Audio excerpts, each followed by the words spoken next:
يسعد أوقاتكن وأهلا وسهلا فيكن في فيديو جديد. وصفتنا لليوم كبسة الدجاج. إذا عجبكن الفيديو حطوا لايك واشتركوا بالقناة ويلا نبلش. أنا استخدمت أفخاذ الدجاج، غسلتن بالمي والخل والملح وببلش نزلن بطنجرة المي لحتى ينسلقوا، وبضيف عليهم بصلة ورق غار وكم عود قرفة لحتى تروح الزفارة، وبغطيهم لحتى يغلوا.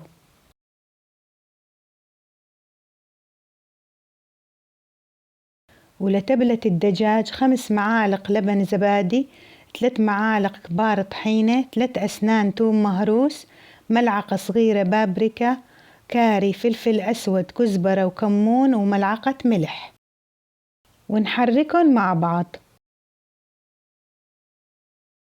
وهيك صارت عنا تتبيلة الدجاج جاهزة. ولما غلي الدجاج بقش الزفارة من على الوش، ونبلش نعير الرز. أنا استخدمت كيلو رز، طلع عندي 5 كاسات ونص رز بسمتي. بغمره بالمي البارد لمدة نص ساعة.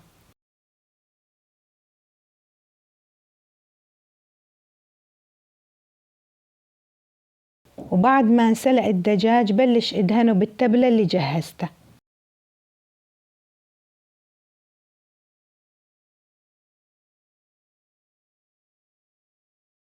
وبطنجرة بنزل كمية من الزيت حسب الرغبة، وبضيف بصلة مقطعة ناعمة،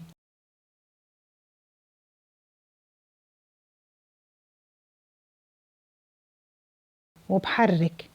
وبعد دقيقة بنزل حبة بندورة مفرومة وحبة فليفلة وسنين توم مقطع، وقلبهم مع بعض. وبضيف عليهم ورق غار، لومي، هيل، وعودين قرفة. بحركن مع بعض وبضيف مية الدجاج، لكل كاسة رز كاسة وربع مي. وللبهارات 2 كبار بهارات الكبسة، ملعقة صغيرة فلفل أسود، ملعقة كبيرة كاري، ملعقة بابريكا، ملعقة كزبرة ناشفة، ملعقة كبيرة كركم أو عصفر، وملعقة كبيرة ملح حسب الرغبة. وبحرك المكونات مع بعض وبتركن لحتى يغلوا. وبس غلوا بغسل الرز منيح وبنزله بالطنجرة، وبقلبهم مع بعض وبغطيهم وبهدي النار لحتى يستوي الرز.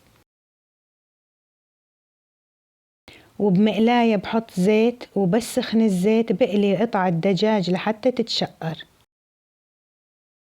وهيك صارت الكبسة جاهزة. زينتها بالمكسرات وهي حسب الرغبة. وصفة سهلة ومضمونة وكتير طيبة.